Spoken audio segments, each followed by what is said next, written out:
Merci infiniment pour cette invitation. Je voudrais donc aborder la question de la mémoire des lieux et l'écriture de l'histoire à partir de plusieurs de mes travaux à la frontière des genres, livres, installations, livres-films, la forme hybride développée pour chacun d'entre eux ayant été induite par le sujet lui-même, qu'il s'agisse d'un site à la fois opaque et tissé de couches mémorielles comme à la Cité de la Muette à Drancy, d'un espace qui a passé sous silence son histoire comme à Feldafing en Bavière, ou encore de lisières, qui reconvoquent des espaces saturés d'histoire au fil d'une promenade en forme de banc-d'image. Avec, comme fil conducteur de tous ces travaux, une attention à l'épaisseur plastique et aux singularités matérielles des terrains abordés, comme un outil pour y débusquer le sens que j'y cherche. Je précise par ailleurs que la pratique du cinéma, longs et courts métrages, nourrit chacun des choix visuels en jeu dans ses œuvres, le principe du fragment et de l'image intermittente, mais aussi de la surface de projection, avec effet de transparence et de superposition, ou encore le montage. C'est d'ailleurs mon cinéma lui-même, comme vous avez pu le constater hier, qui se fait passeur d'une relation aux lieux et aux témoins à partir de la stratification de leur histoire. Je commencerai avec un projet réalisé entre 2009 et 2013, La Muette, Plis et déplis, autour de la Cité de la Muette à Drancy, un livre-film, mais aussi une édition, un petit film expérimental, une bande sonore, une série de dessins, une performance photographique. J'évoquerai ensuite plus brièvement le livre palimpseste La 13e chambre et le livre spatialisé en bande-image Lisière. Nous avons parmi nous un spécialiste de Marcel Lotz, mais je me permettrai d'évoquer brièvement l'histoire de la cité, ce qui permet aussi de comprendre ce qui a motivé et nourri mon propos.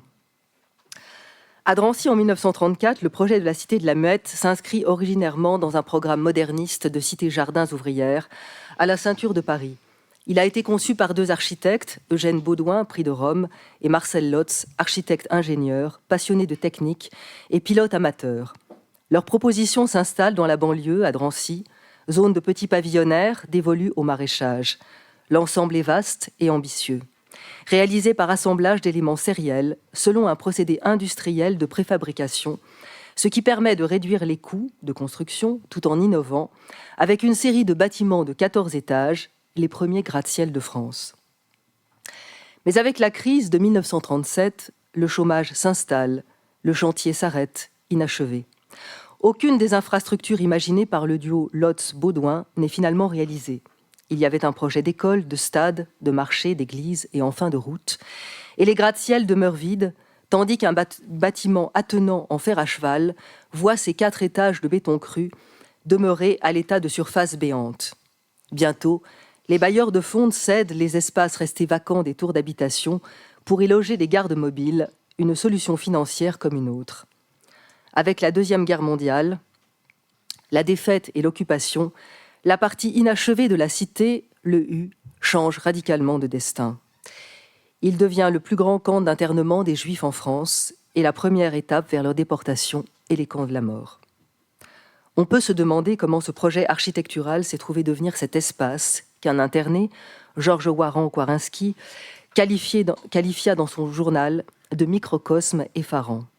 Surtout, comment transforme-t-on un lieu moderniste, pensé et voulu comme ouvert et poreux, en son contraire? Par une ironie de l'histoire, le projet de la Muette fut dès sa conception particulièrement décrié par ses adversaires, les adversaires du mouvement moderne, comme le fruit de l'imagination surexcitée de ces deux architectes, voire même qualifié d'architecture juive, et régulièrement décrié depuis lors comme le prototype des grands ensembles de la banlieue parisienne. Pourtant, auparavant, l'œuvre d'Eugène Baudouin et Marcel Lotz avait été considérée comme exemplaire et on en avait exposé les plans et les maquettes à l'exposition anniversaire du MoMA à New York en 1939.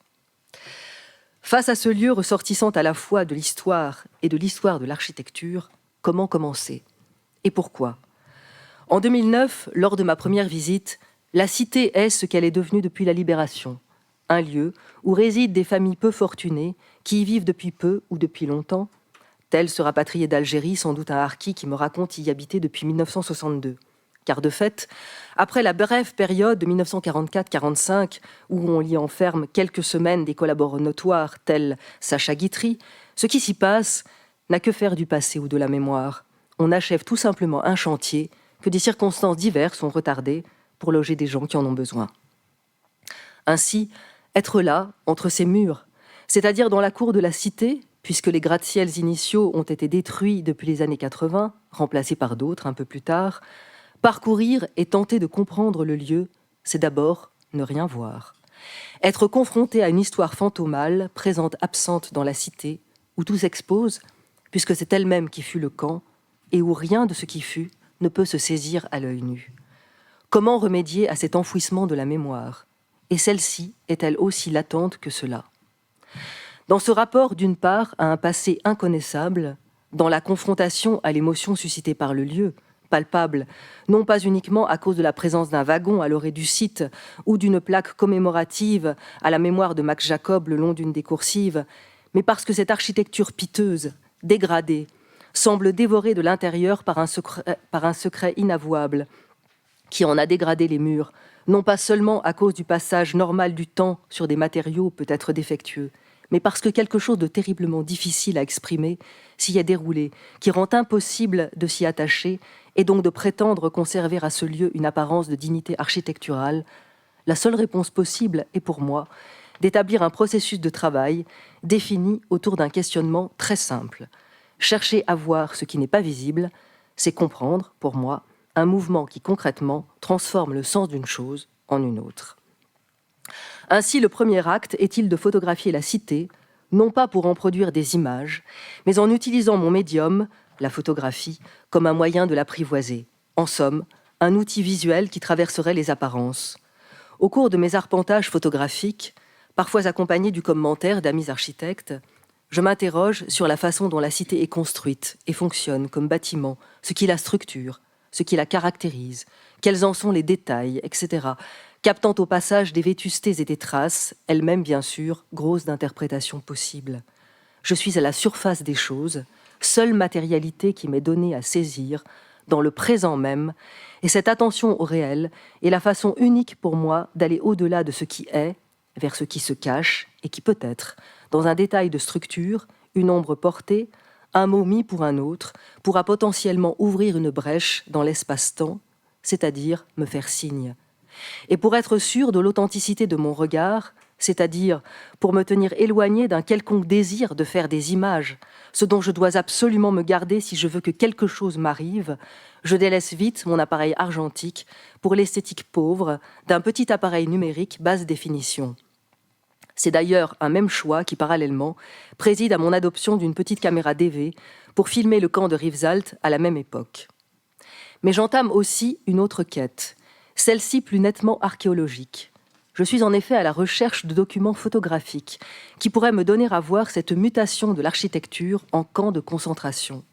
Ces archives-là sont conservées au mémorial de la Shoah, où bien sûr, elles n'ont pas pour vocation première de garder la mémoire d'une architecture devenue concentrationnaire, mais plutôt une trace des internés du camp.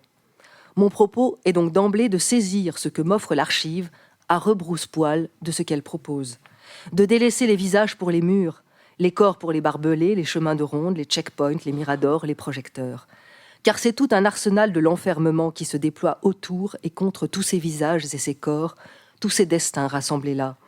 C'est donc ici un déplacement par lequel je pervertis en quelque sorte l'usage premier de l'archive, tandis que c'est aux marges de ces documents mêmes que je capte les flambeaux d'informations visuelles utiles pour mon sujet, refotographiant ces indices avec le même appareil digital pauvre, et en laissant ces effets de moirure propres à la photographie sur écran, qui, entre-temps, est aussi devenue la marque d'une époque, celle où la découverte du passé traverse le filtre d'un ordinateur, ce qui en change aussi la matérialité et le rapport sensible établi possiblement avec lui. Au terme de cette double exploration, l'une dans les lieux mêmes, l'autre dans le temps de l'histoire, le travail est alors de conjoindre les époques par le montage, le lieu du trouble temporel que je cherche à provoquer, se trouvant à l'exacte intersection des deux.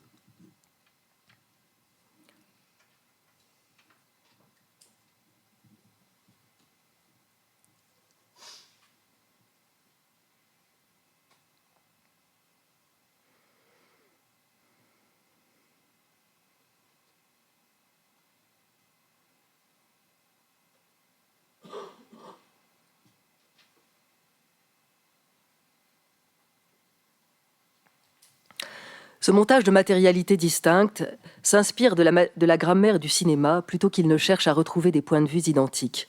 Gros plans, raccourcis, ellipses, champs et contre-champs, rimes, plans larges ou rapprochés.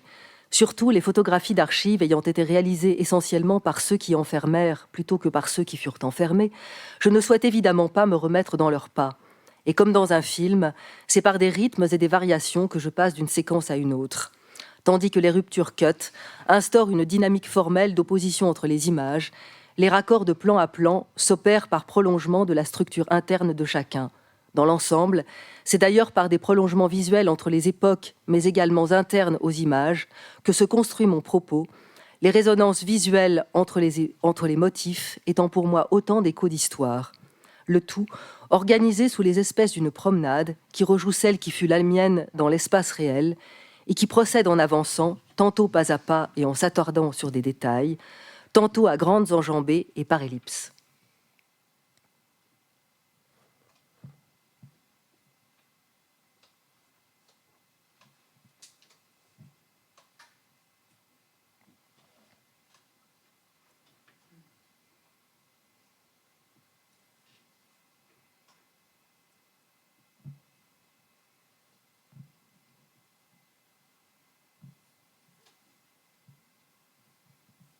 Ce sont quelques détails, ce n'est pas l'intégralité du livre, et ce sont des fragments.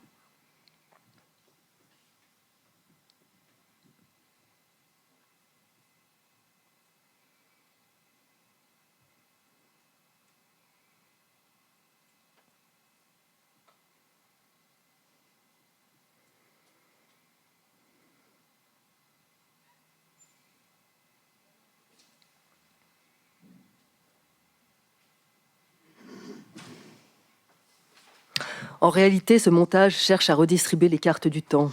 Il s'agit de dévoiler le passé dans le présent, afin de rendre l'histoire palpable, c'est-à-dire non plus comme séparée du présent, comme l'est de la Cité, le musée mémorial de Drancy, érigé depuis 2012 en face d'elle, mais concomitant à lui et nourri de sa substance bâtie et de tout ce qui la constitue au présent et au futur. Quant au dessin, ils ont surgi de la nécessité, une fois encore, de travailler la question du point de vue à partir duquel se définit le regard. Ce sont autant de propositions analytiques, à chaque montage image un dessin, qui, à partir d'une représentation stylisée de l'architecture, cherchent à matérialiser les points de vue photographiques des deux époques, c'est-à-dire à reconstituer tout le champ visuel balayé par chacune des images. Elles se juxtaposent ou se répondent dans l'espace, à partir de la position supposée du photographe du passé, mais aussi de la mienne. Le dialogue éventuel entre les deux temps de l'image, qui sont deux temps de l'histoire du lieu, se situe là où se trouve la hachure.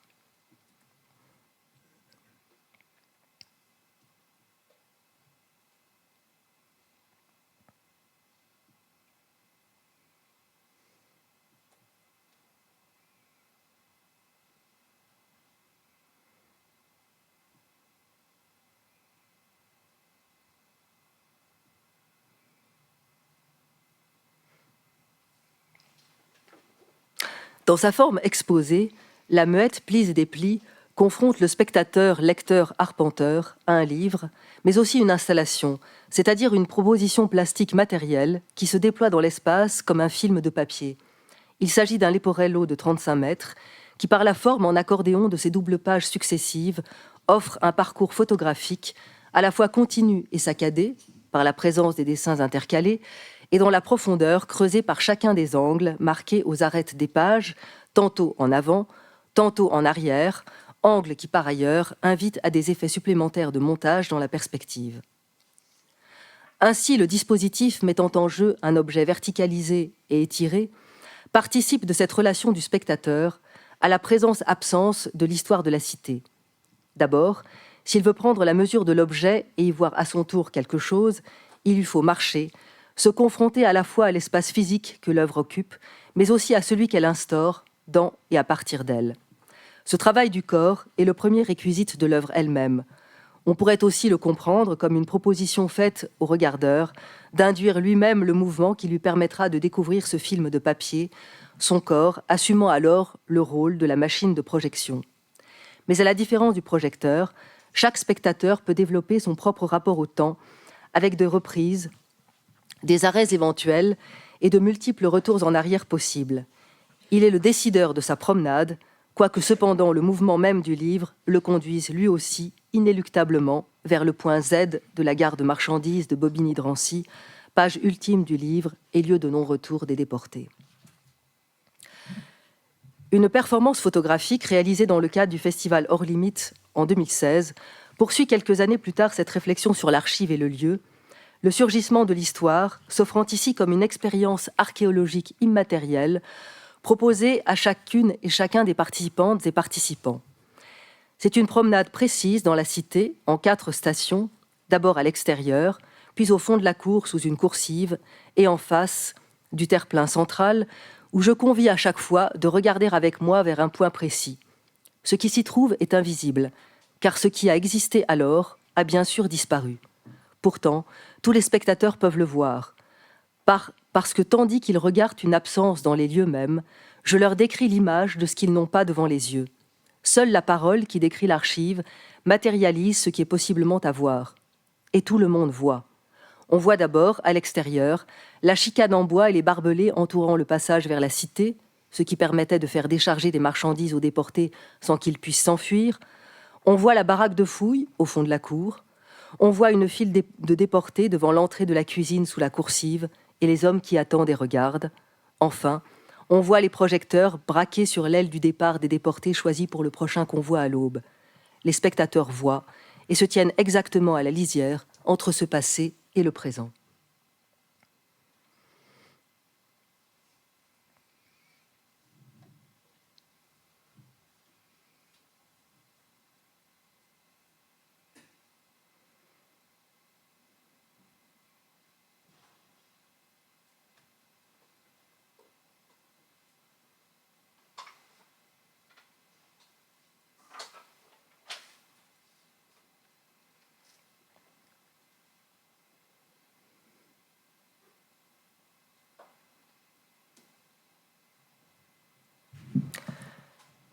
Je voudrais maintenant esquisser très brièvement 2 autres projets, si c'est possible. Le premier est celui d'un livre unique de 250 pages semi-transparentes, réalisé à Munich en 2001 dans le cadre du laboratoire Histoire, Laboratorium Geschichte, qui a œuvré dans cette ville entre 2001 et 2005 autour de projets mémoriaux et d'enjeux d'espace public. Le projet de livre mémoire La 13e chambre retrouve ici le principe de contamination d'une couche de temps par une autre, qui est à l'œuvre dans le projet sur Drancy, mais sous les auspices de la page transparente et de ses possibles narratifs. Il s'agit ici très concrètement de proposer un livre palimpseste. Le projet en lui-même commence là encore comme une enquête photographique et archivistique, celle-ci consacrée à l'histoire de Feldafing entre 1933 et 1945, un village cossu de Bavière situé au bord du lac de Starnberg, que la mythologie touristique actuelle présente comme un lieu de villégiature de l'impératrice Sissi, ce qui est vrai, mais en omettant d'ajouter qu'il y fut créé un camp annexe de celui de Dachau, tandis que les biens des propriétaires juifs de la commune étaient arianisés. Or ici, là encore, on ne voit rien. C'est donc d'abord aux archives de faire remonter le temps d'avant, celles-ci surtout choisies dans les correspondances personnelles adressées par la population de Feldafing aux autorités municipales et policières de l'époque, entre lettres de dénonciation contre les propriétaires juifs dont on convoite les biens et protestations d'allégeance au régime. Mais que peut un regard au présent quand le lieu veut dérober à la vue toute trace de ce qui fut, en opposant l'opacité obstinée de l'espace au regard de qui arrive là et cherche à y voir quelque chose? Comment fissurer cette innocence lisse de l'image de soi offerte par la cossue Feldafing? Ma recherche prend 3 directions. D'abord, c'est une enquête visuelle de terrain. Considérant l'espace public tel qu'il s'offre au regard, je prends acte de l'omniprésence obsédante de murs végétaux, airs, rues vides, absence de centre-ville, de bancs publics, etc., que je photographie en noir et blanc. Cette ingratitude de l'espace, repoussant sans arrêt le regard qui ne peut se poser sur aucune autre chose que des parois, est particulièrement frappante. Que se cache-t-il derrière toutes ces compacités végétales, et quel sens on sait est si obstinément opposé à la curiosité éventuelle d'un regardeur qui est aussi possiblement un étranger. C'est pourquoi la deuxième partie de l'enquête se déroule en passant le seuil des maisons, c'est-à-dire en accédant à ces espaces de jardin dissimulés au regard, là où vivent réellement les habitants, loin du regard compromettant de l'autre. Et de fait, J'y découvre des lieux luxuriants et fleuris que je photographie en couleurs, petit paradis personnel taillé à la mesure de cette population bourgeoise, à rebours de la vision terne et monotone des rues. La troisième partie de l'enquête donne la parole aux habitants de ces propriétés par le biais d'un questionnaire dont j'ai établi le protocole et les invariants. 6 questions auxquelles on me répond plus ou moins brièvement autour de l'histoire de Feldafing, la connaissent-ils ou pas, des liens tissés avec leur voisinage et finalement les motivations ayant présidé au choix de leur clôture et autres frontières végétales. Au terme de cette enquête de plusieurs semaines, elle-même stratifiée, tous ces matériaux sont rassemblés en livres. Mais les pages en sont semi-transparentes et organisées par couches de récits. Celles des archives, celles de l'espace extérieur, celles de la parole personnelle et celles des lieux intimes. Il s'agit de proposer au lecteur une expérience archéologique de l'espace, les couches enfouies ou cachées de l'archive venant contaminer le récit du présent et toutes les dissimulations du langage et des jardins. Tandis que les temps se mélangent, ces pages projetées les unes sur les autres évoquent aussi le fondu enchaîné des plans cinématographiques. Un film de papier qui raconte autrement l'histoire de Feldafing. Entre-temps, 2 immeubles d'habitation se sont érigés au lieu de l'ancien camp, certes profondément refoulés, mais dont les réminiscences possibles affleurent comme symptômes dans la parole collective et dans les formes de l'espace public que cette communauté s'est donnée.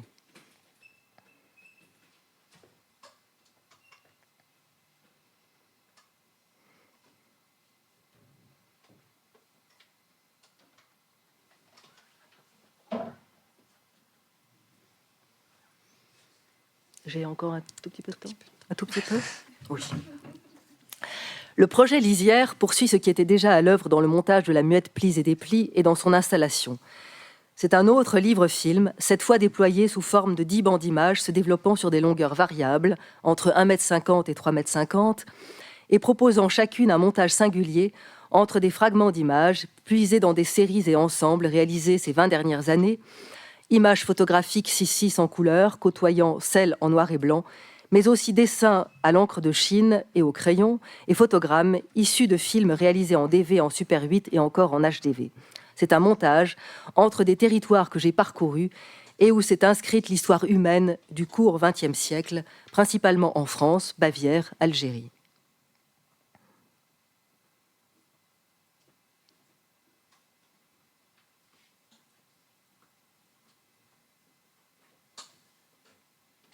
Chacun des lieux convoqués dans Lisière est à soi seul un terrain archéologique marqué par des mémoires présentes-absentes ou enfouies que chaque travail singulier s'est attelé à faire ressurgir. Ce sont par exemple les paysages de la Première Guerre mondiale à Verdun, à Douaumont, mais aussi dans les Aurès ou encore à la frontière germano-polonaise de l'Oder, apparue dans le Retour au pays de l'enfance, où je convoquais le corps-mémoire de 3 femmes marquées par les guerres du XXe siècle, revenant avec elles sur les lieux de leur enfance pour le temps du film, tandis que les traces de l'histoire dans ces lieux retrouvés composaient le paysage intérieur de leur arrachement et de leur exil. C'est la série photographique réalisée sur le site de l'ancienne usine secrète de l'opération Todt, Weingut-Hain et de Mulhdorf en Bavière, où je prends acte d'un espace à la fois gigantesque, détruit et recouvert par la nature qui a repoussé sur cette ruine. C'est encore le mémorial du Mont Valérien, et en particulier la clairière des fusillés, où je retrouve la mémoire des résistants exécutés. C'est enfin la Manche, où j'interroge la blessure d'un territoire qui fut bombardé puis reconstruit. Là, ce sont des détails, donc.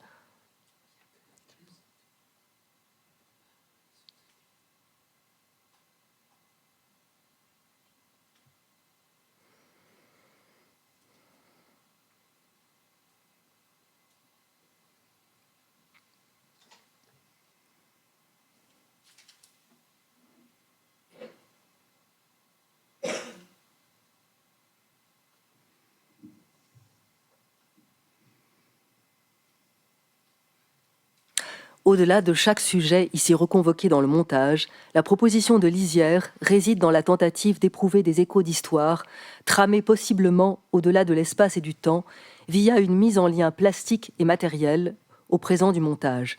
Car c'est bien de cela qu'il s'agit, comme le dit l'archéologue Laurent Olivier, le passé n'est pas derrière nous comme un état ancien des choses, il est devant nous, avec nous. Je vous remercie.